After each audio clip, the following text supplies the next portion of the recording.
Mari kita akan bangkit berdiri dan kita akan mulai ibadah kita untuk pagi ini. Puji Tuhan. Mari kita akan berdoa. Bapa di dalam surga, Bapa yang baik, sangat baik.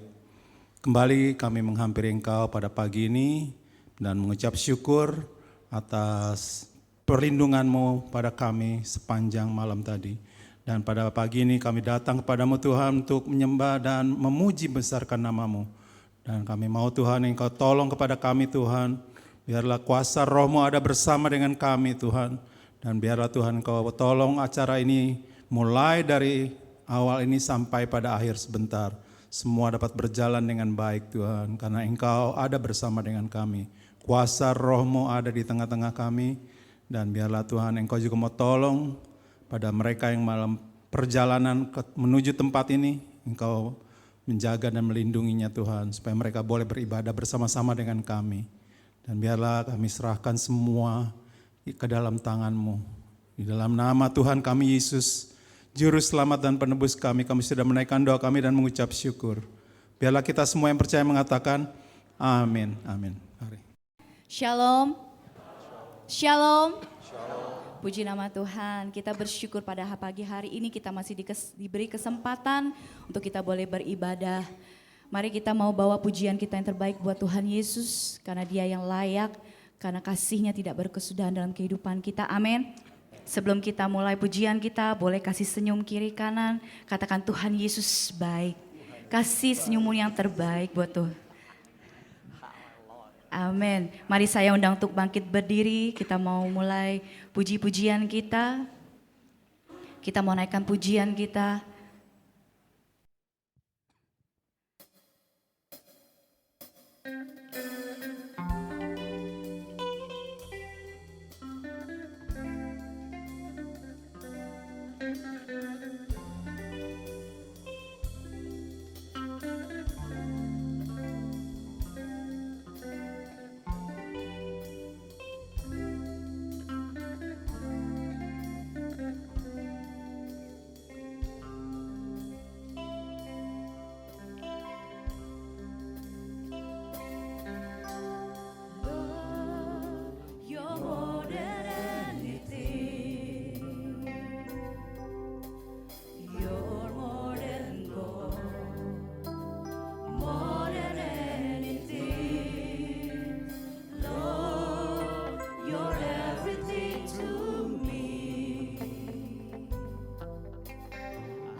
Buat kami Tuhan, Lord, you are more than anything.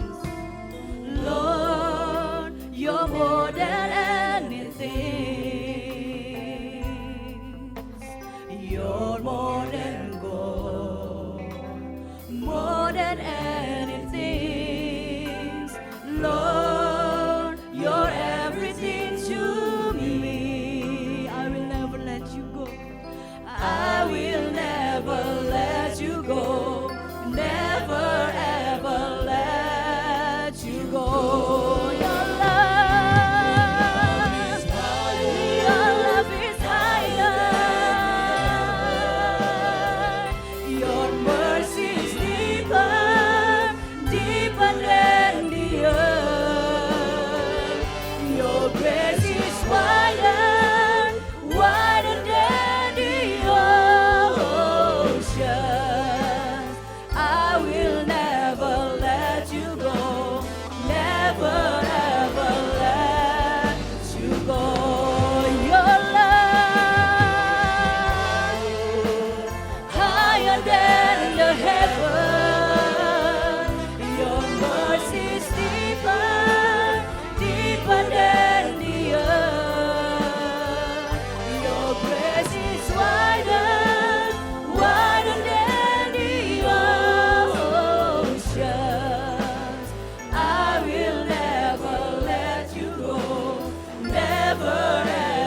grace is wider, wider than the oceans.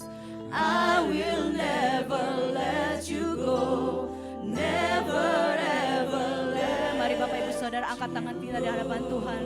Katakan kasih-Mu tidak berkesudahan dalam hidup kami Tuhan. Higher than the heaven, your mercy is deeper, deeper than the earth. Your grace is wider, wider than the oceans. I will never let you go, never ever let you go.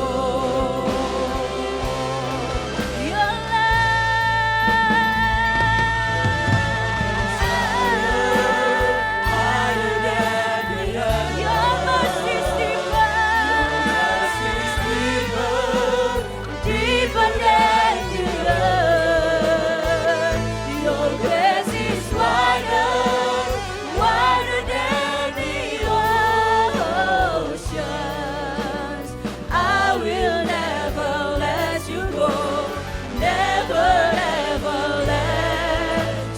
sekali lagi katakan your love is higher, your mercy is deeper, deeper than the earth. Your grace is wider, wider than the oceans. I will never let you go, never ever let you go. I will never let you go, never ever let you go.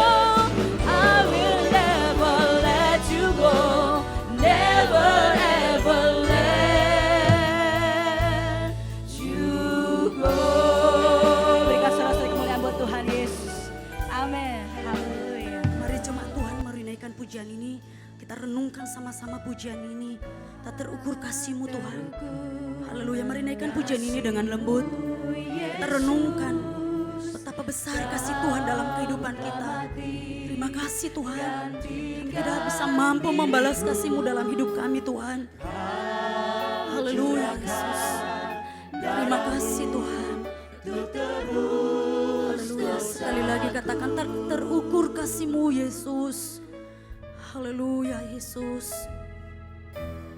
Tak terukur kasih-Mu Yesus. Kau telah mati gantikan diri-Mu. Kau curahkan. Terima kasih Tuhan. Terima kasih Yesus, mari sembah Dia, mari tinggikan Tuhan, sebab Dia layak disembah. Haleluya Yesus. Layaklah Kau Tuhan, dipuji dan disembah dengan segenap hatiku. Layaklah Kau Tuhan, dipuji dan disembah dengan segenap jiwa raga. Mari sekali lagi, layaklah disembah. Layaklah Kau Tuhan, dipuji dan disembah dengan segenap hatiku. Layaklah Kau Tuhan, dipuji dan disembah dengan segenap jiwa raga. Mari jemaat Tuhan katakan sama-sama sembah Dia. Layaklah Kau Tuhan. Terima kasih Tuhan. Mari naikkan pujian ini. Mari jemaat Tuhan dengan sungguh-sungguh sembah Dia. Sembah Tuhan, Allah yang tinggi, Yesus yang kita muliakan, Yesus yang hadir pada pagi hari ini, Yesus yang ada di tengah-tengah kita pada pagi hari ini. Haleluya. Haleluya Yesus. Terus jemaat Tuhan naikkan pujian ini. Layaklah Yesus disembah. Haleluya Tuhan, terima kasih. Mari sembah Tuhan. Dia hadir pada pagi hari ini. Dia ada di tengah-tengah kita. Terima kasih Tuhan. Haleluya Yesus, terima kasih Tuhan.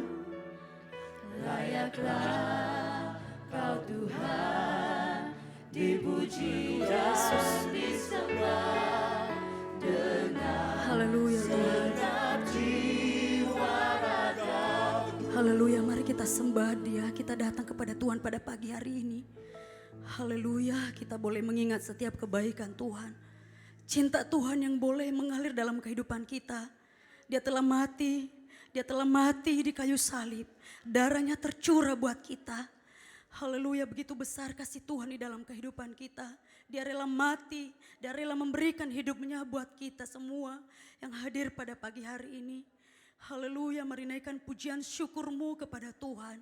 Sebab Dia layak disembah, sebab Dia layak ditinggikan, sebab Dia layak dipermuliakan. Karena Dia terlebih dahulu mengasihi kita. Dia terlebih dahulu mengorbankan dirinya buat kita. Dia terlebih dahulu memberikan kasih-Nya yang sempurna di dalam kehidupan kita. Haleluya, kita tidak mampu. Kita tidak bisa membalas setiap kebaikan Tuhan. Kita tidak bisa membalas setiap cinta Tuhan dalam kehidupan kita. Kita tidak mampu membalas setiap pengorbanan Tuhan dalam kehidupan kita. Hanya hidup kita, hanya ucapan syukur kita yang boleh kita bawa di hadapan Tuhan. Hanya hidup kita yang kita bawa saat ini. Ucapan syukur kita atas setiap kemurahan Tuhan, pengorbanan Tuhan, cinta Tuhan di dalam kehidupan kita. Haleluya, mari naikkan syukurmu di hadapan Tuhan. Dia layak disembah, Dia layak ditinggikan. Terima kasih Bapa, terima kasih Tuhan Yesus. Haleluya Tuhan, betapa besar kasih Tuhan dalam hidup kami. Betapa besar cinta-Mu dalam hidup kami Tuhan. Kami boleh ada sampai saat ini Tuhan. Kami boleh berdiri di tengah-tengah di hadapan-Mu saat ini Tuhan. Haleluya, semua karena cinta Tuhan. Semua karena kasih-Mu yang begitu sempurna dalam kehidupan kami. Terima kasih Bapa, terpujilah nama Tuhan. Engkau layak disembah Tuhan, Engkau layak ditinggikan. Engkau layak dipermuliakan Tuhan lewat kehidupan kami. Haleluya Yesus, biarlah seluruh umat Tuhan. Seluruh umat Tuhan boleh meninggikan Tuhan, boleh memuliakan Tuhan. Haleluya Yesus, haleluya. Jamah seluruh jemaat-Mu Tuhan. Curahkan kuasa-Mu Tuhan. Kau curahkan roh-Mu saat ini Tuhan. Penuhi jemaat-Mu dengan kuasa-Mu, dengan roh-Mu. Berikan kekuatan Tuhan. Berikan kekuatan bagi mereka. Berikan penghiburan-Mu Roh Kudus. Haleluya Yesus, Engkau jamah jemaat-Mu saat ini. Engkau jamah dengan tangan-Mu yang penuh kuasa. Haleluya Yesus, haleluya. Biarlah sepanjang hari ini Tuhan, seluruh bangsa Tuhan boleh memuji Tuhan. Boleh meninggikan Tuhan. Haleluya Yesus, haleluya, haleluya. Haleluya Yesus, terima kasih Tuhan. Haleluya, haleluya Yesus. Layaklah segala bangsa sujud kepadamu.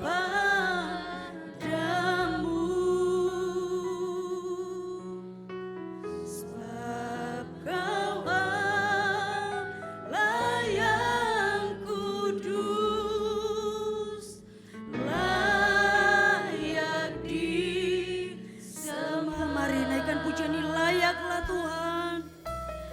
Layaklah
disembah Tuhan, tinggikan Tuhan. Haleluya, sebab Dia layak ditinggikan, sebab Dia layak diagungkan. Haleluya Yesus, terima kasih Tuhan. Terus naikkan pujian ini, layaklah disembah Engkau Yesus. Layaklah segala bangsa sujud kepadamu Tuhan. Haleluya, amin Yesus. Terima kasih Tuhan. Sebab Kaulah yang kudus, layak lebih sungguh-sungguh lagi katakan, layaklah Engkau ya Tuhan. Layaklah segala bangsa sujud kepadamu. Amin Tuhan. Haleluya Yesus. Terima kasih Tuhan. Sebab Kaulah yang kudus, layak disembah. Sebab Engkau Allah yang kudus. Sebab Kaulah yang kudus, layak sekali lagi, sebab Engkau Allah yang kudus. Sebab Kaulah yang kudus, layak disembah. Haleluya, berikan kemuliaan bagi Allah kita. Haleluya Yesus. Haleluya, terpujilah nama Tuhan. Segala hormat, segala pujian, segala keagungan kami kembalikan. Kami kembalikan hanya kepada Allah kami yang kami sembah di dalam nama Tuhan Yesus. Terima kasih Bapa buat kesempatan yang Tuhan berikan bagi kami pada pagi hari ini. Kami boleh memuji, meninggikan nama Tuhan. Dalam setiap pujian penyembahan kami Tuhan, semuanya berkenan di hadapan Tuhan. Namamu dipermuliakan Tuhan. Kami semua dikuatkan di dalam nama Yesus. Terima kasih Bapa, berkati seluruh sidang jemaat-Mu yang hadir pada pagi hari ini Tuhan. Apapun keadaan mereka saat ini, Tuhan ada dan Tuhan campur tangan dalam kehidupan mereka. Mereka yang sedang sakit Tuhan, Engkau jamah Tuhan. Engkau pulihkan setiap keadaan mereka. Engkau sembuhkan di dalam nama Tuhan Yesus. Yang dalam kekurangan Tuhan Engkau cukupkan kebutuhan mereka. Engkau berkati setiap rumah tangga anak-anak-Mu ya Tuhan. Engkau berkati mereka semua Tuhan. Setiap kami yang hadir pada pagi hari ini, jangan lewatkan satu pun di antara kami Tuhan. Biarlah berkat Allah, sukacita, damai sejahtera-Mu Tuhan, kemenangan daripada Tuhan, Engkau curahkan, Engkau limpahkan atas setiap kami pada saat ini Bapa. Terpujilah nama Tuhan. Terima kasih Bapa, segala hormat kemuliaan yang bagi Engkau. Di dalam nama Tuhan Yesus kami berdoa dan kami mengucap syukur. Haleluya, mari sama-sama katakan amin. Jemaat dipersilakan duduk.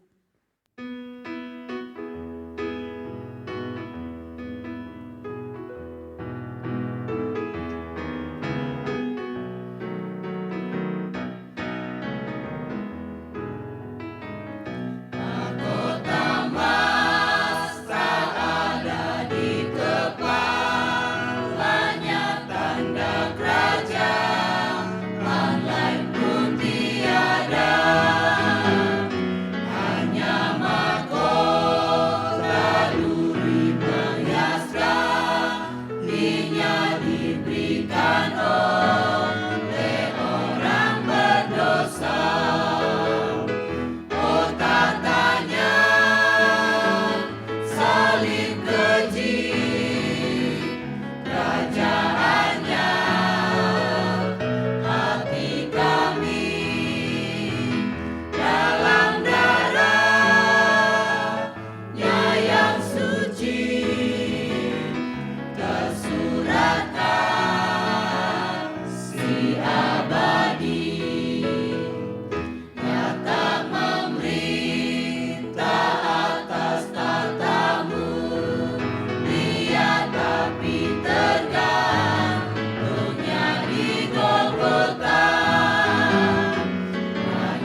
Mari kita berdoa sebelum mendengar kebenaran firman Tuhan. Bapa, kami bersyukur untuk hari ini Tuhan telah memberikan kesehatan dan kekuatan kepada kami.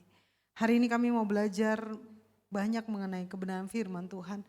Kami mau mengubah hidup kami menurut kehendak Allah dan jadikan kami orang-orang yang berhasil dalam hidup kami untuk menyenangkan hati Tuhan. Terima kasih Yesus, kami bersyukur untuk hari ini, berkati kami semuanya. Di dalam nama-Mu kami berdoa dan kami bersyukur. Haleluya. Amin. Bapak Ibu yang dikasihi Tuhan, hari ini kita mau belajar tentang kejatuhan seseorang yang sangat kuat yang bernama Simpson. Judul khotbah hari ini adalah When the Mighty Fail. Ketika seorang yang sangat kuat itu gagal. Kenapa ya? Gitu ya. Kita mau belajar dari sini. Karena mama saya pernah bilang waktu saya kecil, Neng, kalau kamu belajar itu jangan cuma dari keberhasilan seseorang atau perbuatan baik seseorang saja, tapi kamu juga harus belajar dari kegagalan atau kesalahan orang lain. Karena ketika kamu belajar yang baik dari orang lain, kamu akan jadi makin baik. Dan kamu belajar kegagalan atau kesalahan orang lain, kamu tidak akan melakukannya. Ya, jadi hari ini kita mau ngomongin soal ini, Bapak Ibu Saudara. Kita membuka kitab kita di dalam Hakim-Hakim. Hakim-Hakim 16 ayat 28 sampai 31. Berserulah Simpson kepada Tuhan, katanya, "Ya Tuhan Allah, ingatlah kiranya kepadaku dan buatlah aku kuat sekali ini saja. Ya Allah, supaya dengan satu pembalasan juga kubalaskan kedua mataku itu kepada orang Filistin."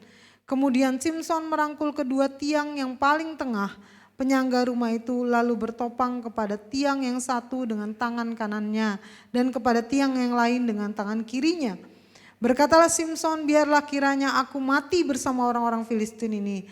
Lalu membungkuklah ia sekuat-kuatnya, maka rubuhlah rumah itu, menimpa raja-raja kota itu dan seluruh orang banyak yang ada di dalamnya. Yang mati dibunuhnya pada waktu matinya itu lebih banyak daripada yang dibunuhnya pada waktu hidupnya.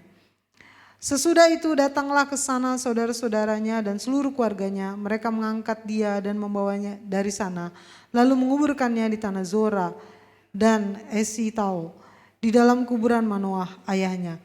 Dia memerintah sebagai hakim atas orang Israel 20 tahun lamanya. Saudara dikasih Tuhan, ayat yang barusan kita baca itu kita melihat ada sebuah kejadian yang sangat tragis ya. Kalau saudara lihat di dalam ayat yang kita baca, di situ disebutkan bahwa ada seseorang yang meminta kepada Tuhan untuk apa? Dia dapat kekuatan lagi. Ya. Karena untuk apa? Untuk membalaskan sakitnya. Sakit pada apa? Pada kedua matanya yang hilang. Jadi kalau teman-teman baca, Bapak Ibu Saudara baca, di situ terlihat ada seseorang yang meminta kepada Tuhan mendapatkan kekuatan kembali untuk membalaskan sebuah dendam, sakit hati pada apa? Pada kondisi matanya yang pernah dicungkil, kondisinya yang tidak baik saat itu. Tapi apa yang terjadi?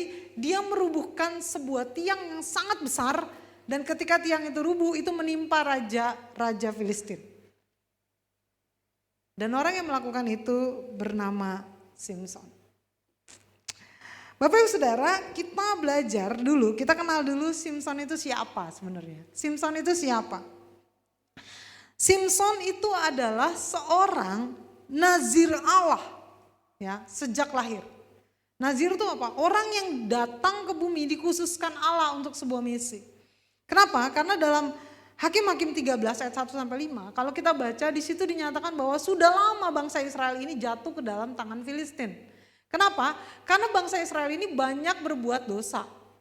Maka dia masuk ke dalam penjajahan Filistin. Ya, karena dosanya. Tapi Tuhan ingin membebaskan dia saat ini, maka lahirlah seorang bernama Simson, anak dari istri Manoah yang mandul. Jadi seorang yang mandul tapi Tuhan kasih anugerah gift memiliki seorang anak. Anak ini adalah anak yang khusus. Kenapa? Karena dia memiliki kekuatan yang luar biasa, saudaraku. Ya. Dan untuk syarat, sebagai salah satu syarat supaya kekuatannya tidak hilang, rambutnya tidak boleh dicukur. Dia punya rambut yang panjang yang sejak lahir tidak boleh dicukur. Karena ketika rambutnya dicukur, kekuatannya hilang. Jadi Simson itu punya kekuatan yang sangat luar biasa dan orang-orang kenal. Kenapa? Saudaraku, kalau saudara-saudara baca dalam Hakim-Hakim pasal 14 ayat 5 sampai 6. Hakim-Hakim pasal 14 ayat 5 sampai 6 saya bacakan. Di situ dikatakan begini, lalu pergilah Simson beserta ayah dan ibunya ke Timna. Ini dia mau mengambil istri dari Timna ya. Ketika mereka sampai ke kebun anggur di Timna, maka seekor singa muda mendatangi Simson dengan mengaum. Pada waktu itu berkuasalah roh Tuhan atas dia, sehingga singa itu dicabiknya seperti orang mencabik anak kambing. Tanpa apa-apa di tangannya. Tetapi tidak diceritakan kepada ayahnya dan ibunya apa yang dilakukannya itu. Perhatikan dengan baik saudaraku. Simson itu orang yang sangat kuat. Alkitab menyatakan dia ketemu singa. Dia mencabik singa itu seperti orang mencabik anak kambing. Tanpa apa-apa. Tanpa pedang, tanpa celurit, tanpa golok, tanpa pisau. Dengan tangan kosong dia mencabik singa.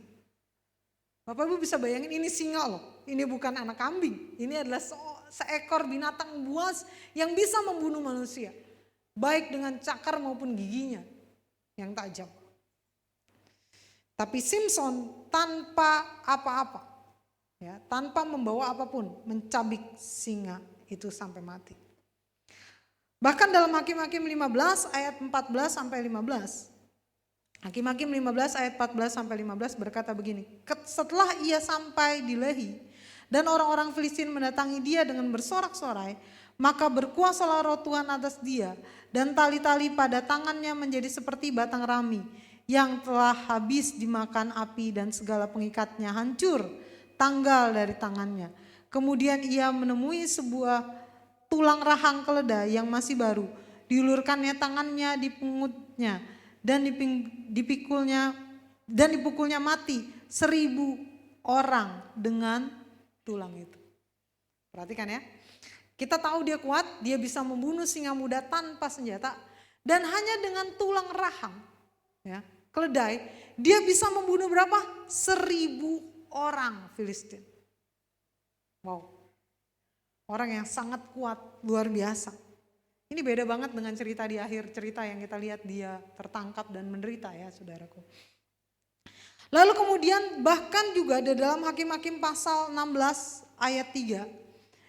Tetapi Simson tidur di situ sampai tengah malam. Pada waktu tengah malam bangunlah ia. Dipegangnya kedua daun pintu gerbang kota itu dan kedua tiang pintu. Dicabutlah semua beserta dengan palangnya. Diletakkannya di atas kedua bahunya. Lalu semuanya itu diangkat ke puncak gunung yang berhadapan dengan Hebron. Saudaraku, wow. Saudara pernah gak naik ke hiking gitu, naik ke atas gunung gitu ya? Bawa perlengkapan. Yang pernah manjat gunung ada di sini, hiking. Pernah, Gunung Salak gitu. Nah saudaraku, saya ceritakan pengalaman saya pernah manjat gunung ya. Meskipun di tengah jalan saya turun lagi karena gak kuat ternyata ya. Itu bawa perlengkapannya itu berat banget. Jadi kita tuh udah bawa ransel, bawa makanan gitu ya, bawa minuman di situ gitu ya. Terus yang bikin capek bukan perlengkapannya yang berat, tapi sebenarnya kondisi yang menanjak, saudara. Dan itu lelah sekali.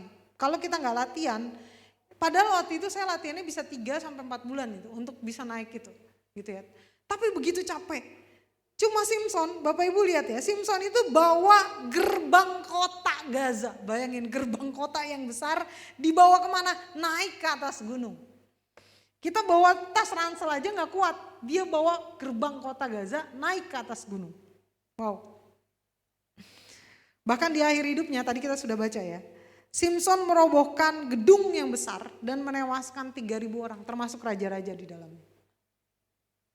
Saudara kalau saudara lihat, wow luar biasa banget ya kekuatannya. Bayangin loh, tanpa senjata bunuh singa muda dengan tangannya. Cuma dengan modal rahang keledai, bukan ini ya, bukan senjata tembakan laras panjang atau laras pendek gitu ya. Bukan, cuma dengan rahang keledai dia bisa membunuh 1.000 orang. Bayangin saudaraku. Dan dengan kekuatannya dia bisa membawa tiang gerbang kota Gaza ke atas gunung. Bahkan di akhir hidupnya, di saat matanya sudah tidak ada, dia pun masih bisa merobohkan sebuah gedung yang besar. Jadi dia adalah orang yang sangat luar biasa. Tapi bagaimana akhir hidup dari Simson? Jadi kita sudah kenal Simson itu sebenarnya nazir Allah, diberikan kekuatan yang sangat luar biasa, tapi akhir hidupnya adalah sangat menyedihkan saudaraku.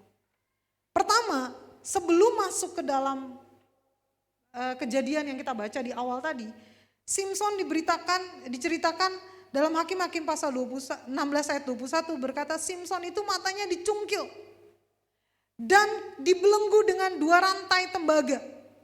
Simson dipekerjakan sebagai penggiling di mana? Di dalam penjara.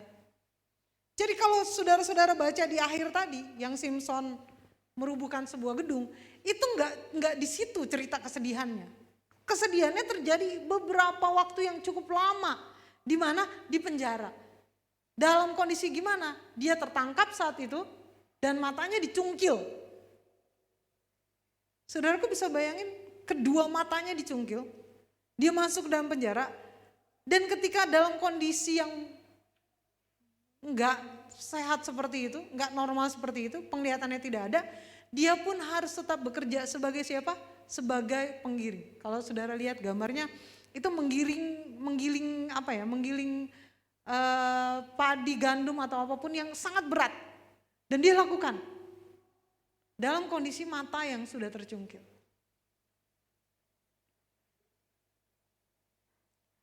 Dan di akhir hidupnya seperti yang kita baca tadi, dia mati bersama dengan orang-orang Filistin. Jadi kalau saudara lihat, orang yang sangat kuat, orang yang sangat hebat gitu ya, tapi mengalami kejadian yang cukup menyedihkan. Ada apa dengan Simson, saudaraku? Saudara, saya sudah membaca dan mungkin saudara juga sudah membaca kejadian Simson ini dalam Hakim-Hakim mulai dari pasal 14, 15, 16 gitu ya. Di situ kalau kita baca saudaraku, ada hal yang menarik. Pertama, kekuatan Simson itu lebih banyak digunakan untuk hal yang sifatnya pribadi. Ya, untuk urusan pribadinya. Bapak Ibu tahu saudara, waktu dia membunuh 1.000 orang dengan rahang keledai, ya, itu karena dia berantem dengan orang di keluarga orang Filistin, di keluarga istrinya. Dia kan suka sama seorang Filistin di Timna. Dia mau kawinin orang itu. Orang tuanya bilang, kamu nggak mau nyari orang yang satu bangsa dengan kita, gitu ya. Artinya satu agama dengan kita. Enggak, aku cinta sama dia. Aku pengen kawin sama dia. Aku pengen dia dilamar. Akhirnya menikahlah dengan orang Filistin ini. Nah, orang Filistin ini ketika menikah, si Simson itu bikin teka-teki. Kalau misalnya bisa dijawab, ya, dia akan kasih 30 pakaian yang indah gitu ya. Dan perhiasan dan perlengkapan pakaian yang indah lah. Tapi kalau tidak, 30 orang itu akan bayar ke dia. Nah, ceritanya orang-orang sebenarnya nggak bisa tebak teka-teki itu. Tapi istrinya Simson itu merengek-rengek, nangis-nangis. Minta dikasih tahu isi teka-tekinya. Karena kerabat-kerabatnya orang Filistin tuh minta tolong dong, kasih tahu dong gitu ya. Akhirnya Simson itu kasih tahu istrinya karena nggak tega gitu. Ya, karena nggak tega. Saudara tangkap ya sampai di sini ceritanya. Setelah dikasih tahu istrinya kan ngasih tahu lagi ke orang-orang Filistin. Akhirnya orang Filistin itu bisa jawab teka-teki itu. Nah karena bisa jawab kan si Simpson harus membunuh 30 orang itu. Untuk dapat membunuh orang-orang untuk dapat 30 pakaian itu. Saudara sampai di sini tangkap ya. Nah tapi si Simpson itu sebenarnya dia marah sama istrinya gitu. Kok kamu kasih tahu sih orang gitu. Saya pikir kalau saya kasih tahu kamu ya ini antara kita gitu ya. Akhirnya si Simpson itu pulang dulu ke tempatnya. Nah berikutnya kemudian gitu ya, dia itu balik lagi. Mau ngapain saudaraku? Dia mau ketemu istrinya lagi, tapi kaget banget dia. Ternyata waktu dia balik istrinya sudah dikasih ke orang. Ke salah satu temennya gitu ya saudara. Karena keluarga istrinya mikirnya si Simpson ini gak bakal balik lagi. Nah karena kejadian inilah akhirnya dia ribut gitu ya. Dia bakar ladang orang-orang Filistin gitu ya. Akhirnya jadi terjadi berantem dan sampailah kejadian di mana dia membunuh 1000 orang itu. Jadi ini agak sedikit berbeda dengan Daud. Kalau Bapak Ibu pernah dengar cerita Daud, Daud itu kenapa dia bunuh orang Filistin? Karena diawali dari Goliat. Goliat ngapain? Menghina Tuhannya orang Israel. Masih ingat ya? Nah Daud gak suka Tuhan orang Israel dihina, lalu kemudian dia berperang. Dia lawan Goliat, Goliat mati. Tapi kisah-kisah Simpson itu berhubungan dengan masalah-masalah pribadinya. Jadi karena dia nggak suka, dia nggak suka istrinya dikasih orang, dia bikin rusuh di situ, lalu kemudian orang tangkap dia bunuh akhirnya. Bahkan ketika dia menangkap 300 anjing hutan ya, yang diikatkan ekornya untuk membakar ladang gandumnya, orang Filistin itu juga dilakukan karena dia ingin membalas sakit hatinya pada apa? Pada istrinya yang dikasih ke orang. Saudara bisa bayangin ya, ada kejadian-kejadian yang tidak sesuai dengan sebenarnya yang kita harapkan. Lalu ketika dia merobohkan dan gedung dan menewaskan 3.000 orang, motivasinya juga karena dia sakit hati dan ingin balas dendam. Sebab kenapa? Dia sudah bertahun-tahun, ya sudah sekian lama ada di dalam penjara, disiksa, matanya hilang dan dia ingin balas. Jadi saudaraku, kenapa akhirnya dia mengalami ini semua? Karena dia seringkali menggunakan kemampuan yang dia punya itu bukan untuk kepentingan Tuhan, tapi untuk urusan pribadinya. Meskipun Tuhan mengubah itu menjadi kepentingannya Allah, ya. Ya udah, Simpson bisa mematahkan atau membunuh orang karena kepentingan pribadinya, tapi Tuhan mengubah itu menjadi keselamatan buat orang Israel. Iya memang benar. Tapi kalau saudara baca di Alkitab ini, jelas bahwa hampir semua pembunuhan yang Simpson lakukan, itu bukan karena dia membela bangsanya, bukan karena dia mencintai Tuhan, tapi kebanyakan karena urusan pribadinya. Yang berurusan dengan apa? Perempuan. Saudara. Nanti kita ngomongin sampai situ ya. Yang kedua, kita juga membaca di dalam tadi ya, Hakim-Hakim pasal 14 ayat 10, kita lihat setelah ayahnya pergi kepada perempuan itu, Simpson mengadakan perjamuan di sana. Sebab demikianlah biasanya dilakukan oleh orang-orang muda. Dalam bahasa Israel, perjamuan itu dituliskan dengan kata misteh, yang artinya pesta dengan minuman anggur.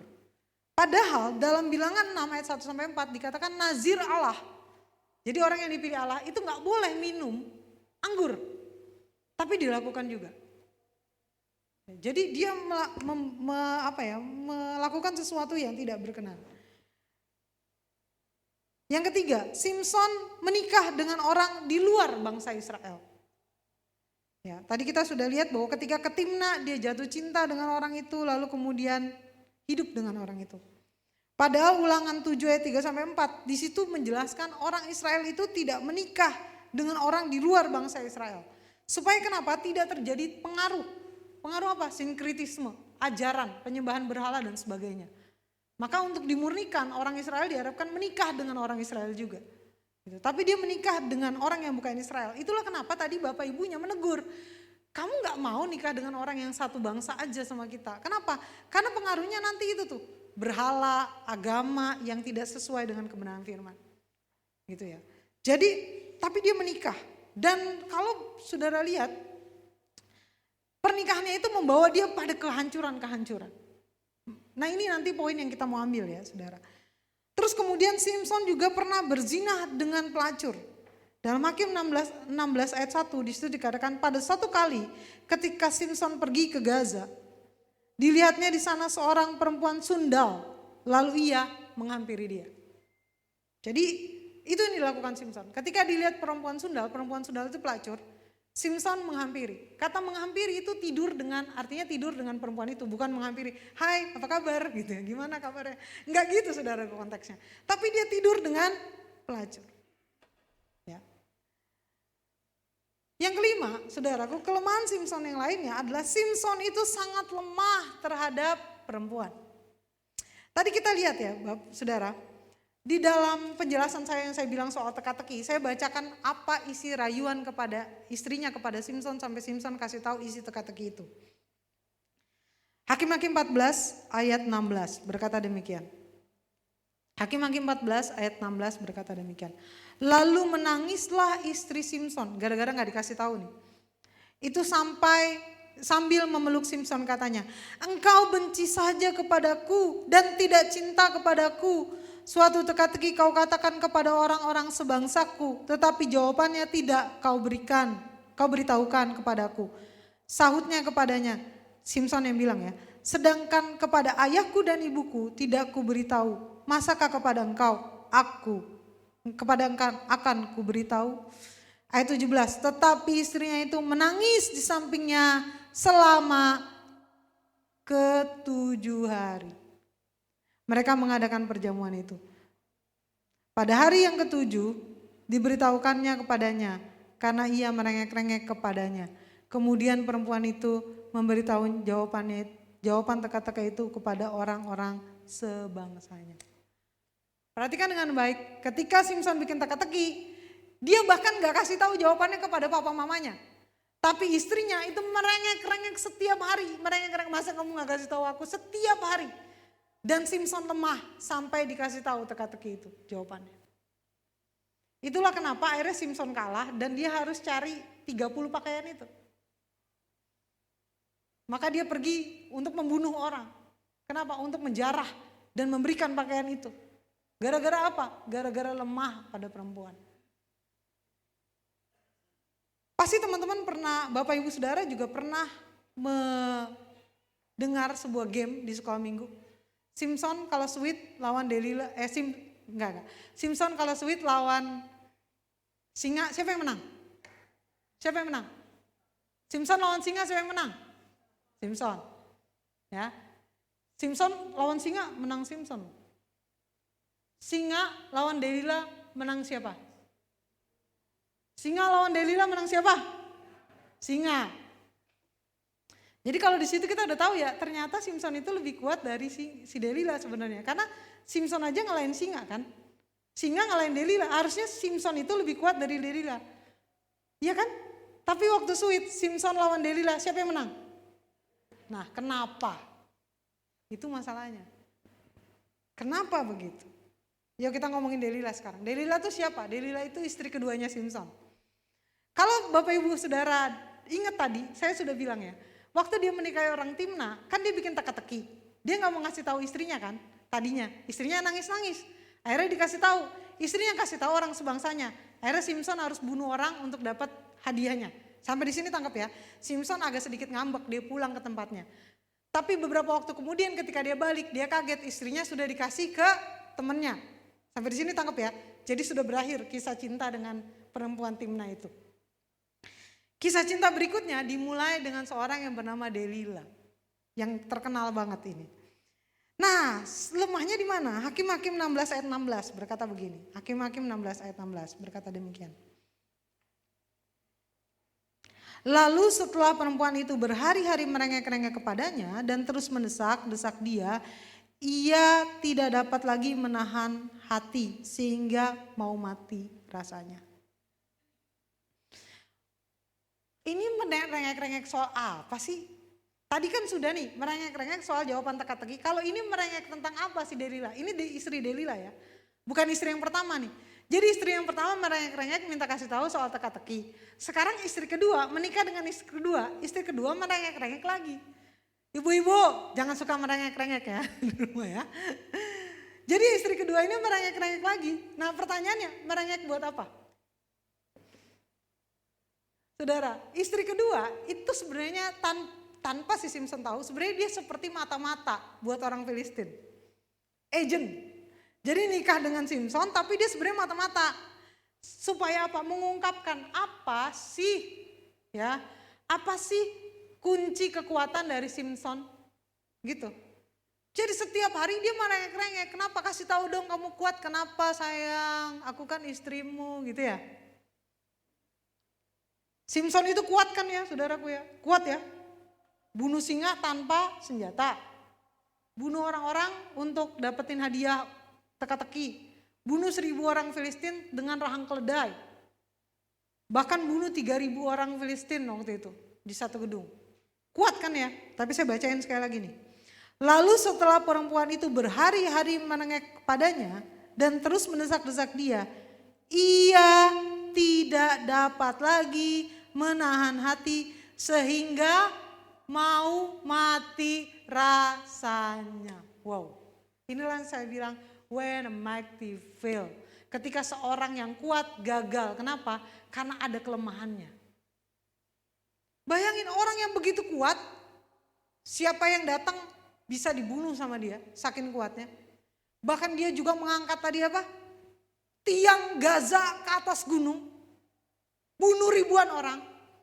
Tapi di depan seorang perempuan, dia mau mati rasanya. Wow. Di mana letak kekuatan Simpson? Sangat kuat, sangat hebat. Tapi untuk urusan perempuan, mau mati rasanya. Itulah kenapa Bapak Ibu Saudara, seringkali kita melihat ada nih orang hebat nih, pinter, kanseler, kuat, pelayan Tuhan, tapi ketika jatuh cinta, putus, nangis-nangis pengen bunuh diri. Pernah lihat kayak gitu kan? Kenapa? Karena manusia itu punya titik lemah. Ini yang saya mau ngomongin. Kebenarannya di sini yang saya mau tarik habis ini saudaraku. Apa yang bisa kita pahami dari sini Bapak Ibu? Dari kisah ini. Pertama, Bapak Ibu, apa yang kita bisa pelajari dari kisah Simpson? Pertama, Bapak Ibu harus pahami bahwa entah itu talenta, gift, kekuatan yang diberikan oleh Tuhan, yang kita miliki diberikan oleh Tuhan ya, akan menjadi sia-sia tanpa didasari oleh takut akan Tuhan. Bapak Ibu, kita punya kekuatan kita, entah kita cantik, entah kita ganteng, entah kita banyak duit, kita lahir dari keluarga yang kaya. Kita hidupnya diberkati, kita sehat, atau kita punya kekuatan khusus, kita punya kecerdasan. Perhatikan saudaraku, semua itu akan sia-sia. Kalau tidak didasari oleh apa? Takut akan Tuhan. Saya pernah bilang, ketika saya ngajar, saya selalu bilang gini, entah di Kristen maupun di tempat umum ya, saya selalu bilang gini, ada 4 P yang membuat orang berhasil. Pertama pendidikan, itulah kenapa semua kuliah. Gereja ini memiliki STT. Kenapa? Karena tahu pendidikan itu penting. Pendidikan yang pertama. Yang kedua itu adalah pengalaman. Pendidikan tanpa kita punya pengalaman, skill itu sia-sia. Betul ya? Yang ketiga itu pergaulan. Dengan siapa kita bergaul itu menentukan kita siapa. Teman saya nggak akan pernah berpikir untuk menjadi makin baik kalau nggak bergaul dengan orang yang baik gitu. Makanya Tuhan bilang apa? Pergaulan yang buruk merusak kebiasaan yang baik. Karena pergaulan itu menentukan kesuksesan kita. Tapi P yang keempat, yang paling penting diantara semuanya adalah pimpinan Tuhan. Tanpa pimpinan Tuhan Bapak Ibu mau punya kekuatan apapun, saudara lahir dalam keluarga yang kaya, saudara lahir dari kehidupan yang menyenangkan, yang membuat saudara terlihat ganteng, cakep, cantik, punya kekuatan, skill apapun. Tanpa takut akan Tuhan, tanpa hidup dalam pimpinan Tuhan, semua itu sia-sia saudara. Inilah yang kita pelajari dari kisah Simpson. Kita itu punya banyak skill, banyak kekuatan. Simpson itu punya apapun. Tapi ketika berhadapan dengan perempuan, dia lebih takut sama istrinya ketimbang sama Tuhan. Itulah kenapa dia kasih tahu soal rahasia Nazir Allah, yaitu soal potong rambutnya. Yang kedua, talenta, gift, kekuatan, power yang kita miliki akan menjadi sia-sia.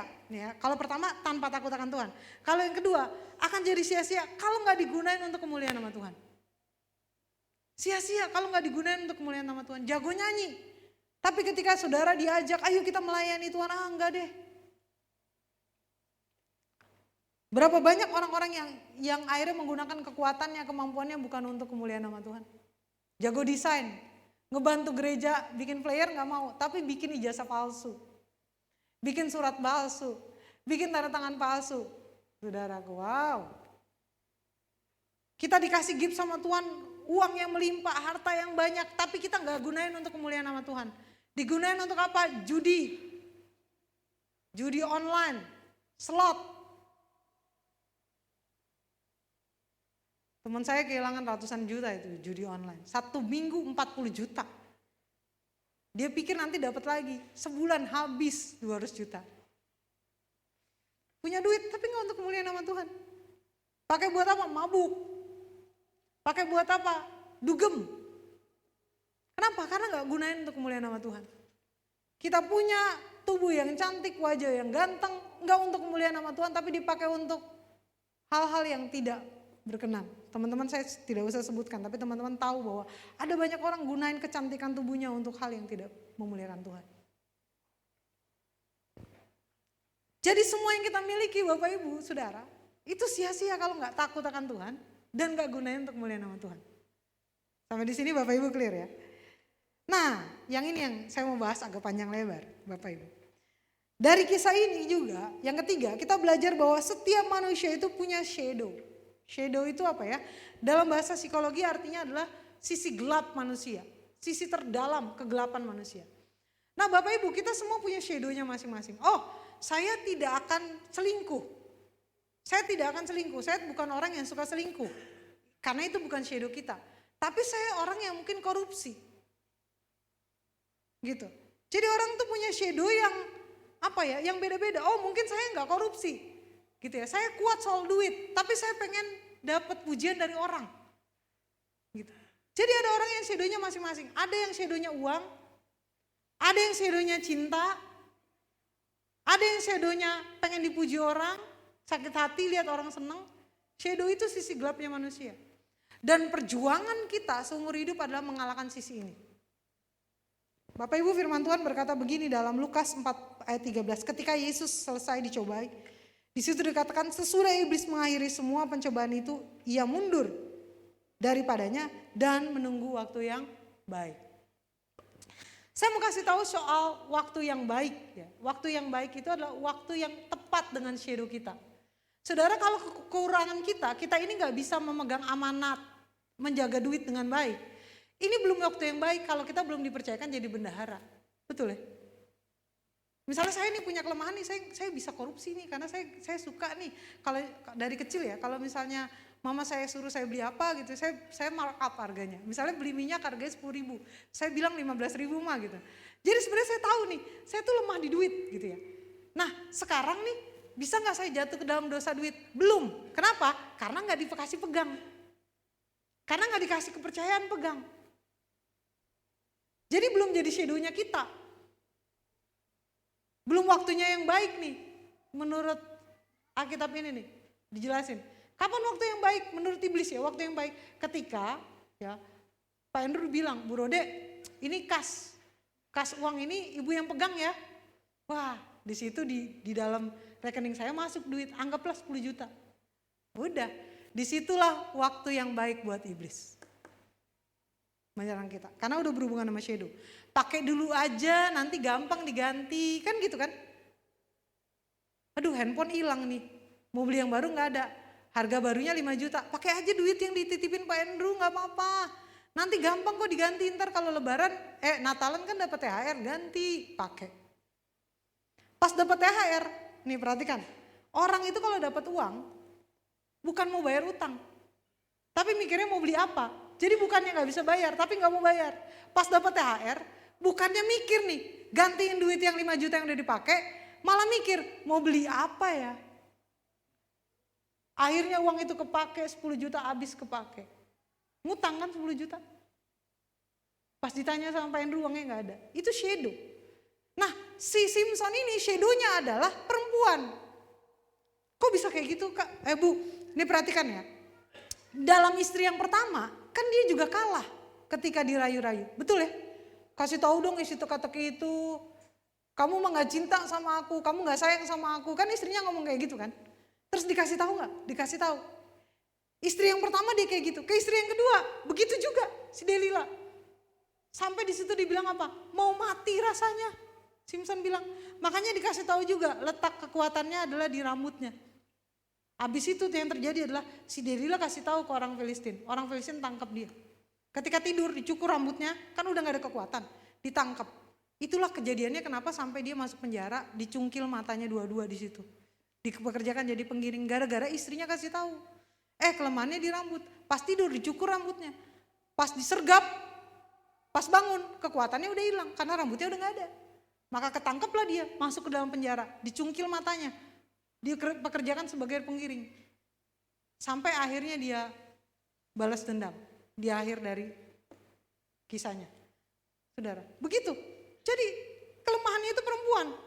Karena kelemahannya perempuan harusnya kan dia jaga-jaga. Karena firman Tuhan dalam 1 Petrus 5 ayat 8 begini, sadarlah dan berjaga-jagalah, lawanmu si iblis berjalan keliling sama seperti singa yang mengaum-ngaum dan mencari orang yang dapat ditelannya. Kalau Bapak Ibu Saudara nonton Discovery Channel, singa itu nggak kayak binatang yang kalau ngelihat lawan langsung kejar.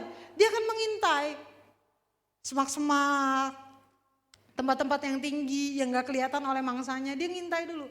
Sampai jaraknya deket, dia kejar, dapat. Misalnya rusa itu kan kecepatannya bisa 60 sampai 80 km. Si singa juga. Jadi kalau mereka kejaran dari jauh, singa nggak akan dapat. Tapi yang dilakukan oleh singa adalah dia mengintai dulu. Rusa lengah, terkam. Ketika terkam udah nggak bisa. Saudara, kalau saudara tahu kelemahan saudara apa, jangan sekali-sekali cincai. Cincai itu dalam bahasa Cinanya apa ya? Cincai itu berarti ya udahlah gitu, nggak apa-apalah dengan kelemahan kita. Hati-hati. Saudara kalau lemah pada perempuan misalnya, ya udah gitu ada orang nih minta anterin dong, cantik nih, minta anterin dong pulang gitu ya. Jangan langsung berdua-duaan. Kita minta tolong nih siapa nih? Ikut ya pulang ya bareng bertiga. Karena kita tahu kelemahan kita di situ. Hati-hati dengan itu. Nah kalau kita tahu kelemahan kita bucin, ya yang garis-garis nih, budak cinta. Pokoknya kalau kita pacaran nih, apapun yang dia minta kita kasih. Jangan sekali-sekali coba pacaran dengan orang yang beda agama. Ya nggak apa-apa Bu, coba-coba. Kan nanti kan nggak nikah, pacaran loh ini belum nikah. Kita tuh baru pacaran doang. Pacaran tuh bisa putus, iya. Tapi kan shadowmu adalah kamu bucin. Kalau udah pacaran 1-2 tahun, terus pasangannya mau bilang kamu mau nggak ikut agamaku? Kalau nggak, aku putusin. Kamu tahu kalau kamu bucin, kamu nggak bisa lepas dari ini loh. Berapa banyak orang-orang Kristen yang dulu melayani di mimbar gereja, coba-coba pacaran dengan beda agama, pindah tuh dia. Kenapa? Cinta itu udah susah dilepasin. Kita tahu shadow kita apa, kalau kita tahu kita juga suka banget marah-marah, ya kita atur lah, jangan sampai kita ke tempat yang membangkitkan marah kita. Kalau shadow kita adalah kita suka ngomongin orang gitu, kita tahu aduh mulut saya ini, saya kalau gampang banget dipancing. Apalagi kalau ada teman yang ngomong gini, diawali dengan kata-kata gini, gue mau kasih tahu lo, tapi jangan bilang-bilang ya.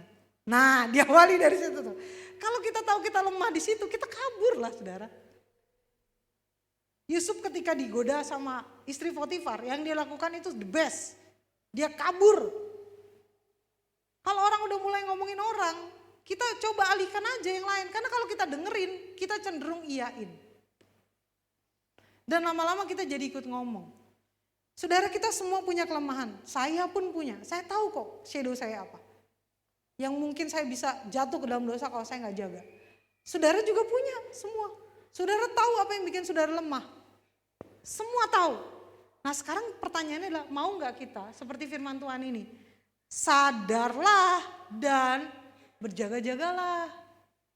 Simpson, kalau tahu shadow kamu adalah kamu itu gampang banget terbujuk oleh istrimu yang nggak mengenal Tuhan itu, kan harusnya dia juga pilih istri hati-hati dong yang kedua.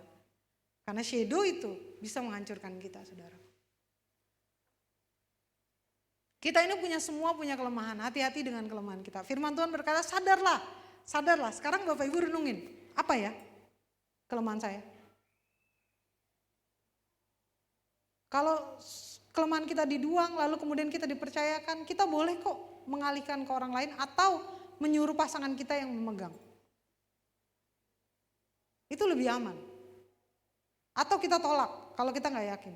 Kalau shadow kita gampang jatuh cinta, hindari berdua-duaan dengan orang.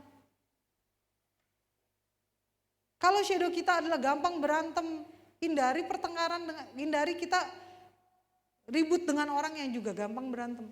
Karena nanti gampang sekali kita terpancing. Cara kabur itu sangat tepat, saudara. Seorang teman saya punya masalah emosi. Dikit-dikit berantem gitu dengan pasangannya. Yang dia lakukan apa? Setelah dia kenal kebenaran firman ini, yang dia lakukan adalah ketika pasangannya udah mulai membangkitkan amarah dia, dia dikit lagi nih. Dia kalau ribut tuh dia bisa loh lempar barang. Wah, ambil pisau tusuk perutnya sendiri, meskipun gak mati, tapi luka. Bisa seperti itu. Saya pernah tuh nyetir tuh di belakang dia nih, berantem sama pasangannya. Serem, misalnya gini nih, gue lompat dari sini gitu ya, udah buka pintu mobil, mau lompat dari tol, saudara bisa bayangin gak? Mau buka mobil, lompat. Di belakang berantem, di depan saya bertobat, Tuhan, tolong Tuhan. Kenapa saudaraku? Itu shadow. Makanya setelah yang dia lakukan ketika dia tahu kebenaran firman, yang dia lakukan adalah kalau istrinya udah mulai memancing marahnya dia, maka dia mulai mengalihkan yang lain. Entah dia main game, entah lihat video-video di Instagram, atau dia masuk ke dalam, dia berdoa di situ gitu ya. Nah, yang dia lakukan sekarang terbaru adalah dia gini, dia bilang sama saya, Rod, ternyata ketika istri kita ngajakin kita berantem, berdoa itu adalah hal yang paling, ya, menyembah Tuhan itu hal yang paling paling efektif. Kenapa? Karena pertama, mendatangkan ketenangan untuk diri dia. Jadi kalau istrinya udah mulai ngajak berantem, dia masuk ke kamar, dia berdoa. Itu mendatangkan ketenangan. Yang kedua, istrinya gak berani nyamperin dia lagi untuk ngajak ribut. Kenapa? Lagi berdoa. Aman, saudaraku. Makanya ini the best, cara yang terbaik adalah saudaraku, saudara paham betul apa yang menjadi shadow kita. Kalau kita sadar, firman Tuhan bilang sadar, oke kita ngerti shadow kita apa. Tapi firman itu gak berhenti sampai di situ. Firman Tuhan bilang apa? Dan berjaga-jagalah. Sadarlah dan berjaga-jagalah. Ayo anak muda, kalau kita tahu kita gampang banget terpengaruh oleh minuman, rokok, mabuk segala macam, jangan bergaul dengan mereka. Saya masuk ke lingkungan yang merokok, yang minum, yang judi. Saya bisa gak judi? Saya bisa gak ngerokok? Saya bisa gak mabuk sama mereka? Saya bisa gak sama seperti mereka? Kenapa? It's not my shadow. Itu bukan shadow saya. Jadi saya gak akan gampang terpengaruh oleh yang seperti itu. Mau kiri kanan saya ngerokok sekalipun, judi, mabuk, saya gak akan sama. Saya jamin di sini. Karena itu bukan shadow saya. Saya bisa ada di tengah-tengah mereka, duduk bareng mereka, tapi saya tidak akan menyentuh itu. Tapi kalau anak muda engkau tahu engkau gampang banget, apalagi kalau udah dikatain gini nih. Ya, gak gaul. Kamu gak ngerokok? Ya elah, bencong, banci. Nah, shadow kita ada pride, harga diri. Jadi kita ngerokok bukan karena kita demen sama rokoknya. Kita ngerokok kenapa? Ditantang. Nah kalau kita tahu kita gak sanggup, jangan pergi dengan orang yang seperti itu. No, katakan tidak. Mendingan kita pergi dengan komunitas ini nih. Anak-anak Tuhan, amin. Gitu, kita harus tahu shadow kita. Ibu-ibu yang shadownya adalah belanja di Shopee, TikTok Shop, Tokopedia. Ya, padahal uang belanja tinggal sedikit habis. Pak masih tanggal 10, duit sudah habis, gajian lagi baru tanggal 27.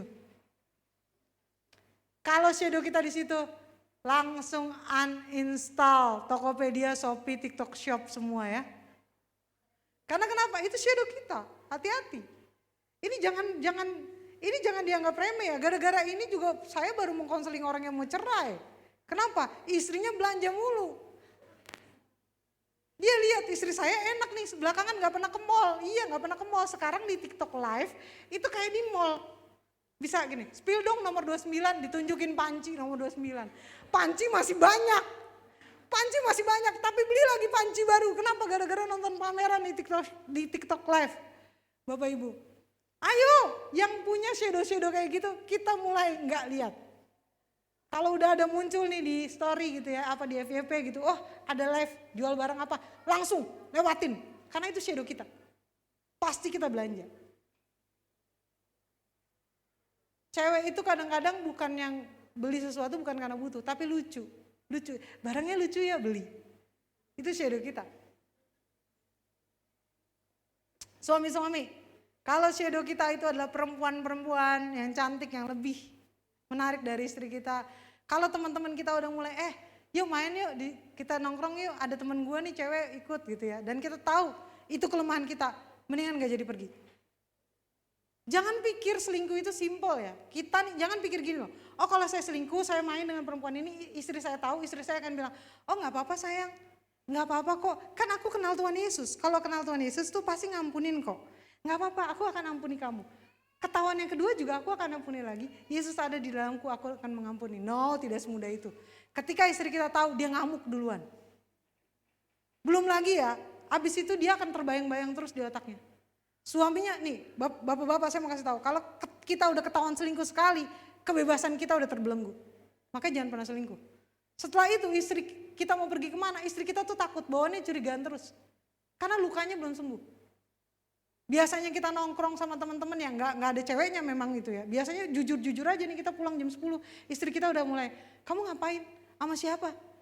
Siapa aja temenmu? Coba video call, coba foto gitu. Sih. Makanya jangan lakukan itu, karena efeknya itu nggak semudah itu Bapak Ibu. Kita perempuan ini ketika disakiti, mengampuni, karena Yesus menyuruh kita mengampuni. Tapi soal terluka, ya terluka. Ada begitu banyak orang yang akhirnya berujung pada perceraian. Berujung hilangnya hormat pada suaminya. Berujung ketidakharmonisan rumah tangga. Masih sama-sama tapi kayaknya nggak ngerasain cinta lagi. Kenapa? Udah terluka. Kita kan nggak mau ujung rumah tangga kita kayak gitu, betul ya? Meskipun kita tahu nih kita harus mengampuni, tapi luka itu sangat susah disembuhkan. Belum lagi ya, ini baru soal istri, anak kita. Anak kita tahu papanya selingkuh. Apa yang dipikirin anaknya tentang papanya? Tadinya papanya perfect, superhero, my holy father. Tapi tiba-tiba dia tahu papanya begitu. Apa yang dilakukan? Anak mulai kehilangan respect sama orang tua. Anak terluka. Anak mulai gak hormat sama orang tuanya. Kenapa? Karena kita gak jaga shadow kita. Bapak Ibu kita semua punya kelemahan dan firman Tuhan jelas bilang berjaga-jagalah. Kalau kita gak sanggup, jangan. Ada seorang kawan saya yang dikit-dikit ngomongin orang mulu, siapapun dia omongin. Nih ciri orang yang suka ngomongin orang ya, gak ada orang benar di mata dia. Dan kalau ada orang berhasil, dia pasti selalu cari ya, susah sekali saya bicara nih. Cari sisi jeleknya orang itu. Dia pasti cari sisi jeleknya orang itu. Jadi gak pernah ada orang benar di mata dia. Nah gimana caranya? Firman Tuhan bilang apa? Sadarlah. Sadar apa? Oh sadar ternyata orang ini gak baik. Berjaga-jagalah, jaga diri. Artinya apa? Teman-teman harus, Bapak Ibu Saudara, batasi pergaulan dengan orang ini. Kalaupun kita ngumpul dengan dia, kita bawa teman lagi. Jadi dia gak akan punya kesempatan untuk ngomongin orang. Hati-hati. Seringkali kita jatuh bukan tersandung oleh batu yang besar, tapi kerikil yang kecil. Diawali oleh yang sangat sederhana. Diawali oleh apa perselingkuhan? Curhat. Aku temenan doang kok curhat. Ya curhat. Berapa banyak konselor gak mau konseling kepada lawan jenis. Atau kalaupun konseling dengan lawan jenis pasti bawa orang lain. Kenapa? Menghindari yang kayak gini. Kejatuhan dalam keuangan berawal dari hal kecil. Pinjam dulu nanti diganti bisa kok. Benci kepada orang lain diawali dari gue kasih tahu tapi jangan bilang-bilang ya. Pindah agama, ikutin pasangan kita diawali dari kan masih pacaran, belum nikah, bisa putus kan. Coba-coba doang. Jatuh ke mabuk, rokok, judi, cuma coba-coba kok. Hidup kan cuma sekali. Masa kita anak muda gak pernah ngerasain yang kayak gitu? Gak apa-apa lah. Semua diawali dari hal kecil. Maka Tuhan bilang apa? Sadarlah saudaraku, berjaga-jagalah. Kita jangan seperti Simpson yang sudah jatuh ke dalam istri yang pertama. Membuat dia mengalami kerugian. Menikah dengan istri yang kedua dan mengalami kerugian yang sama. Maka terakhir saya mau kasih tahu saudara satu hal. Batu pondasi untuk sukses ya adalah takut akan Tuhan dan hidup memuliakan Tuhan. Sebesar apapun karunia yang Tuhan kasih, sehebat apapun kita, sebanyak apapun uang yang kita miliki, sekeren apapun kita, tanpa pondasi yang benar hidup takut Tuhan dan memuliakan Tuhan, semua sia-sia. Mari kita berdoa.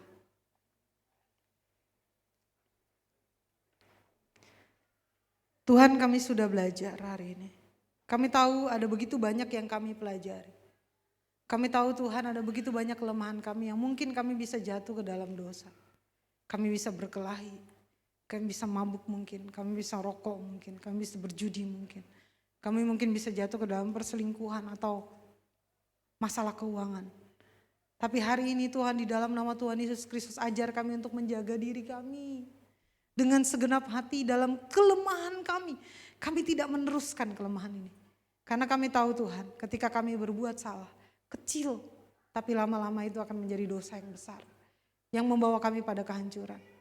Baik kami maupun keluarga kami atau orang-orang yang kami kasihi. Tuhan, ampuni kami selama ini.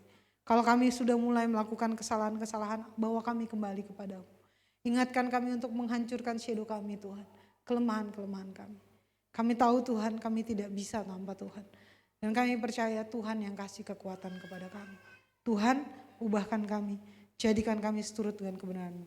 Di tahun 2022 ini Tuhan, kami mau jadi pribadi yang baru. Di dalam nama Tuhan Yesus kami bersyukur dan kami berdoa. Haleluya. Amin. Tuhan Yesus memberkati kita. Mari yang bantu saya untuk perjamuan Tuhan. Baik saudara, sebelum kita mengambil roti yang melambangkan tubuh Tuhan yang telah dipecah-pecahkan bagi kita, dan juga secawan air anggur yang melambangkan darah Tuhan Yesus tercurah untuk kita semua menebus dosa-dosa kita. Dan saat ini kita akan membaca dalam 1 Korintus pasal yang ke-11 ayat yang ke-23 sampai yang ke-30. Demikianlah firman Tuhan. Sebab apa yang telah kuteruskan kepadamu telah aku terima dari Tuhan, yaitu bahwa Tuhan Yesus pada malam waktu ia diserahkan mengambil roti, dan sesudah itu ia mengucap syukur atasnya. Ia memecah-mecahkan dan berkata, inilah tubuhku yang diserahkan bagi kamu. Perbuatlah ini menjadi peringatan akan aku. Demikian juga ia mengambil cawan sesudah makan. Lalu berkata, cawan ini adalah perjanjian baru yang dimeteraikan oleh darahku. Perbuatlah ini setiap kali kamu meminumnya menjadi peringatan akan aku. Sebab setiap kali kamu makan roti dan minum cawan ini, kamu memberitakan kematian Tuhan sampai ia datang. Jadi barang siapa dengan cara yang tidak layak makan roti atau minum cawan Tuhan, ia berdosa terhadap tubuh dan darah Tuhan. Karena itu hendaklah tiap-tiap orang menguji dirinya, dan baru sesudah itu ia makan roti dan minum dari cawan itu.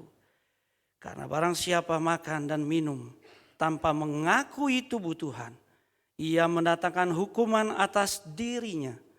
Sebab itu banyak di antara kamu yang lemah dan yang sakit, dan yang tidak sedikit yang meninggal. Demikianlah firman Tuhan. Baiklah, nanti kita akan mengambil sepotong roti dan juga nanti kita akan mengambil satu cawan air anggur. Dan sebelum itu kita mau menyiapkan hati kita. Nanti Pak Seminoy akan berdoa untuk ini. Mari kita menghadap Tuhan, berdoa untuk mempersiapkan hati kita menerima persekutuan dengan tubuh dan darah Kristus. Kami datang pagi hari ini Tuhan merendahkan diri di hadapan-Mu, menyadari akan segala kekurangan dan dosa kami. Kami datang kepadamu untuk mohon kelayakan, dan kami percaya bahwa darah-Mu telah tercurah bagi kami untuk menyucikan kami Karena firman-Mu berkata, jika kami mengaku dosa kami, maka Engkau Allah setia dan adil, mau mengampuni kami dari segala dosa kami dan mencucikan dari segala kejahatan kami. Sebab itu kami datang kepadamu Tuhan, mohon perkenanan-Mu, mohon kelayakan-Mu, supaya kalau kami bersekutu dengan tubuh dan darah, lewat roti dan anggur yang akan kami terima, kami tidak berdosa terhadap tubuh Tuhan, kami tidak berdosa terhadap Engkau, kami layak dan tubuh kami mendapat mujizat. Tubuh kami yang sakit disembuhkan, tubuh kami yang lemah dikuatkan, hati kami diteguhkan oleh Tuhan. Kami tidak bimbang lagi, bahkan Tuhan memberkati kami dalam hidup kami, membuka setiap jalan hidup kami. Melalui roti dan anggur yang akan kami terima, yang adalah tubuh dan darah-Mu, kami bersekutu dengan Engkau, dan iman kami semakin teguh. Dan kami memperingati bahwa setiap kali kami makan dan minum, kami memberitakan akan kematian dan kebangkitan-Mu dalam hidup kami. Terpuji nama Tuhan, kami siap menerima roti dan anggur ini hanya di dalam nama Tuhan Yesus Kristus. Haleluya. Amin.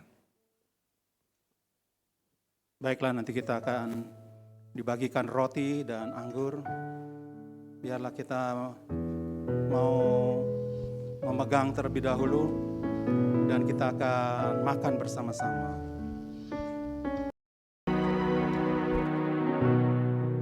Sudah dapat semua roti dan air anggur?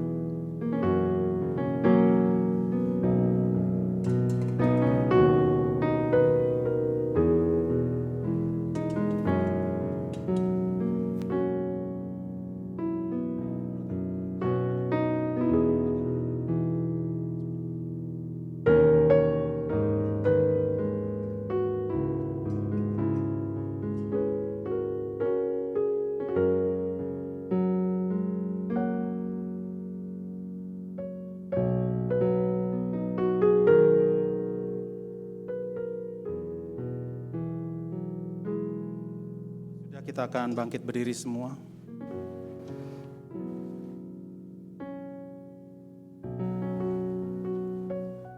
Sekali lagi kita akan berdoa masing-masing sebelum kita mengambil perjamuan ini. Periksa kembali akan hati kita. Apakah masih ada kebencian? Masihkah ada hal-hal yang tidak baik di hadapan Tuhan? Mohon ampun dan biarlah kita akan menerima perjamuan ini dengan hati yang lapang. Haleluya, haleluya, silakan berdoa. Haleluya, haleluya, Yesus. Engkau sangat baik bagi kami. Haleluya Tuhan, ampuni akan segala kekurangan dan kelemahan kami Tuhan. Oh haleluya Yesus, haleluya. Puji Tuhan, haleluya, haleluya. Haleluya, haleluya. Biarlah kita akan memegang roti ini. Bersama-sama kita akan makan. Dalam nama Tuhan Yesus, mari kita akan makan bersama.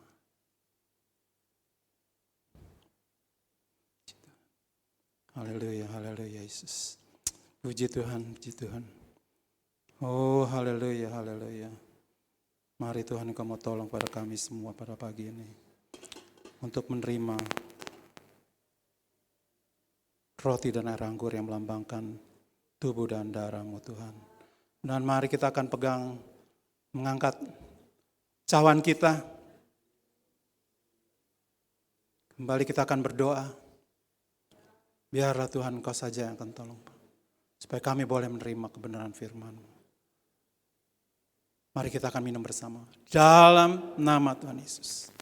Haleluya. Haleluya Yesus. Mari berdoa lagi.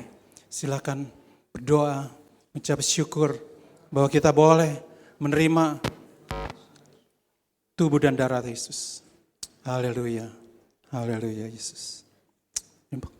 Terima kasih Yesus. Puji Tuhan, haleluya. Amin, amin. Baiklah nanti silakan petugas untuk mengumpulkan. Shalom semua Bapak Ibu yang terkasih. Kita sudah mendengarkan firman Tuhan. Kita sudah menikmati akan perjamuan persekutuan dengan Tuhan. Tiba saatnya ini minggu yang pertama di bulan Maret. Tidak terasa sudah 3 bulan kita memasuki tahun 2022. Waktu begitu cepat. Tapi kasih Tuhan tidak pernah berubah. Amin. Kita mau mempersiapkan diri kita. Ada Ko Awi yang menanyakan amplop perpuluhan. Setiap minggu pertama di bulan yang baru, kita belajar untuk memberikan perpuluhan. Dari apa hasil yang semua yang kita dapat. Baik bonus atau apapun yang Tuhan kasih melalui siapapun. Biar kita boleh berhitung. Kita mau memberikan 1/10-nya. Untuk apa? Untuk pekerjaan Tuhan. Di rumah Tuhan. Dalam ayat Imamat, di sini tertera. Demikian juga segala persembahan persepuluhan dari tanah, baik dari hasil benih di tanah maupun dari buah pohonan adalah milik Tuhan. Apapun yang terkecil semuanya milik Tuhan. Yang Tuhan berikan kepada kita, kita mau kembalikan 1/10-nya. Tuhan mau melihat hati kita. Kita memberikannya dengan baik. Kita mau memberikan dengan jujur. Kenapa di setiap amplop perpuluhan ada tertulis nama, alamat, jumlah, dan bulan. Kita belajar dari hal kecil, kita mau memberikan dengan hati yang sungguh-sungguh. Kita mau belajar dengan jujur. Tuhan tahu nggak penghasilan kita? Saya rasa Tuhan tahu lebih daripada tahu. Tapi kita mau belajar untuk jujur di hadapan Tuhan. Dalam hal kecil apapun. Mungkin kalau ada bukan cuma 100.000 ya, mungkin ada 100.000, 250. Kalau kita menghitung dengan benar, mungkin angkanya akan seperti itu. Tapi mungkin nggak semuanya, aduh ribet ya kalau kayak begitu. Mungkin kita bulatkan atau gimana. Tapi kita mau belajar. Dan saya pun melakukannya. Saya bukan hanya ngomong, tapi saya juga melakukannya. Karena saya menulis setiap amplop perpuluhan itu nama saya, alamat saya, jumlahnya dan bulan yang saya berikan. Dan kita juga mau belajar. Dan saya merasakan Tuhan begitu baik. Berkat Tuhan tidak pernah putus dalam hidup saya. Kita mau belajar dari hal kecil untuk kita boleh jujur di hadapan Tuhan. Persiapkan yang terbaik. Kita akan berdoa terlebih dahulu. Bapa di dalam surga, segala puji, hormat, syukur kami naikkan kepadamu Tuhan. Kami sudah memuji dan meninggikan karena Engkau layak dipuji dan disembah. Kami sudah mendengarkan akan kebenaran firman-Mu. Meteraikan setiap firman-Mu Tuhan. Ajar kami untuk melakukannya. Bukan hanya mendengar, menjadi pendengar yang setia, tapi kami boleh melakukannya dalam hidup kami. Dan kami sudah menikmati setiap kebaikan Tuhan. Setiap pengorbanan yang Tuhan berikan untuk kami. Setiap darah yang tetesan darah yang sudah Kau curahkan. Untuk menebus setiap dosa-dosa kami Tuhan. Kami mengucap syukur buat semua kebaikan Tuhan yang tidak pernah putus dalam hidup kami. Kemurahan-Mu lebih daripada hidup kami Tuhan. Kau sudah menebus kami dengan darah yang sangat mahal. Dan Kau sudah memberkati, mencukupkan dan memberikan kekuatan kepada setiap kami. Hari demi hari kami boleh lalui Tuhan. Karena kami tahu Tuhan menyertai kami. Terima kasih Bapa, dan sebentar kami akan memberikan persembahan persepuluhannya. Ajar kami memberikan yang terbaik. Dengan hati yang penuh sukacita. Bukan dengan paksaan Tuhan. Karena Engkau melihat setiap hati kami. Terima kasih Bapa, sucikan dan kuduskan persembahan kami. Biar semuanya hanya untuk mendatangkan kebaikan dan kemuliaan bagi nama-Mu. Terima kasih Bapa yang baik. Kami berserah penuh, sucikan dan kuduskan persembahan kami. Dan semuanya hanya untuk kepujian dan kemuliaan nama-Mu. Terima kasih Bapa yang baik. Terima kasih Tuhan Yesus dan terima kasih Allah Roh Kudus. Segala puji, hormat, syukur hanya bagi-Mu. Hanya di dalam satu nama Tuhan kami Yesus. Tuhan dan Juru Selamat kami yang hidup. Kami berdoa dan mengucap syukur. Haleluya, amin. Dia tak pernah gagal karena Dia Allah.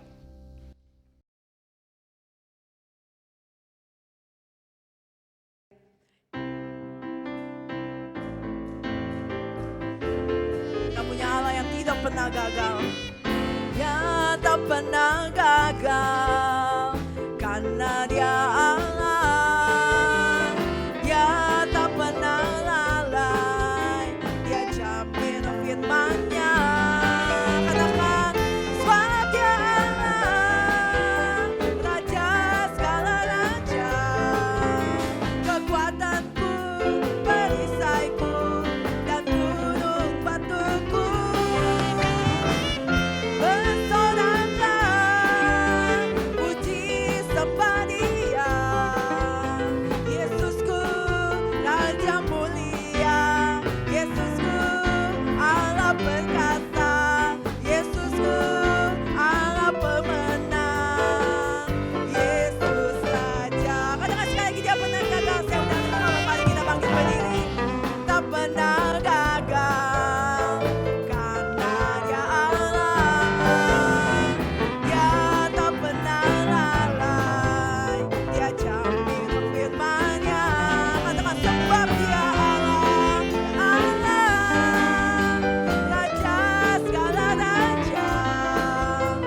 kekuatanku, perisaiku, dan gunung batuku. Bersoraklah, puji sembah Dia, Yesusku Raja mulia, Yesusku Allah perkasa, Yesusku Allah pemenang. Yesus saja, Yesus saja. Haleluya, beri kemuliaan kepada Allah kita. Terima kasih buat persembahannya. Tuhan Yesus yang memberkati. Amin. Saya serahkan kembali. Iya, iya, kita akan pulang ya. Kita akan pulang, kita akan menyanyi Yesus kemuliaan-Mu, pulihkan hatiku.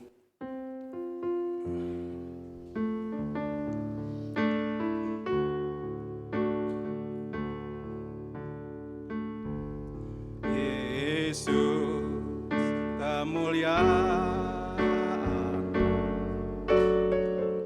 pulihkan hatiku. Yesus kemuliaan,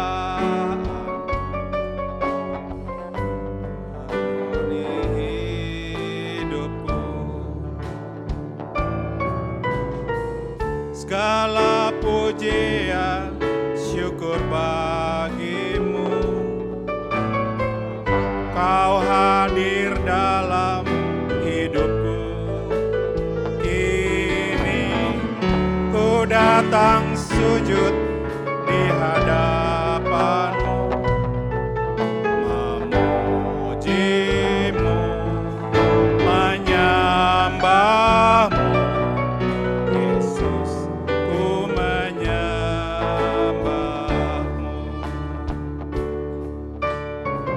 Segala pujian, syukur bagimu. Kau hadir dalam hidupku. Kini ku datang sujud di hadapanmu, memujimu, menyembahmu. Yesus, ku menyembahmu. Yesus, ku menyembahmu.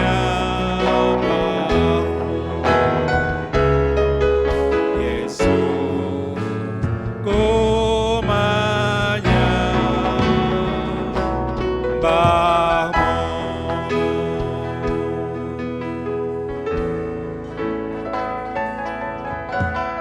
Bapa Surgawi, kembali kami menghampiri Engkau Tuhan, di hadapan tatamu. Mari Bapak Engkau mau tolong Tuhan kepada kami semua, sehingga kami boleh menyelesaikan ibadah ini, mulai dari awal sampai pada akhir. Kami percaya Tuhan Engkau hadir di tempat ini, kuasa Roh-Mu melingkupi kami semua. Dan biarlah Bapak Engkau mau tolong juga bagi mereka mungkin yang tidak dapat hadir pada pagi ini. Kemungkinan mereka dalam keadaan lemah dan sakit. Kau mau kunjungi Tuhan, lawat mereka Tuhan, pulihkan kesehatan mereka sehingga mereka boleh dapat hadir kembali di minggu yang akan datang di tempat ini. Atau di jam-jam ibadah yang disiapkan bagi kami di tempat ini. Mari kami mau Tuhan Engkau melawat dan memulihkannya Tuhan. Dan juga Engkau mau tolong Tuhan bagi kami semua yang hadir pada pagi ini. Engkau tidak melalui, Engkau akan berkati kami semua. Apapun yang akan kami lakukan di hari-hari yang akan kami lewati ini, Engkau ada bersama dengan kami. Menyertai kami, berkati semua aktivitas kami. Kami percaya Engkau selalu ada untuk kami. Biarlah kami mau menyerahkan kehidupan kami sepenuhnya ke dalam tangan-Mu. Mari Tuhan, pada akhirnya kita akan mengangkat kedua tangan kita untuk menerima berkat dari Tuhan. Biarlah berkat dari Allah Bapa dan cinta kasih dari Tuhan Yesus dan persekutuan yang indah dengan Roh Kudus akan tinggal tetap mulai hari ini sampai Engkau datang kembali mengangkat kami di awan-awan untuk tinggal bersama-sama dengan Engkau di dalam kekekalan. Haleluya. Amin. Biarlah kita semua mengatakan amin. Puji Tuhan.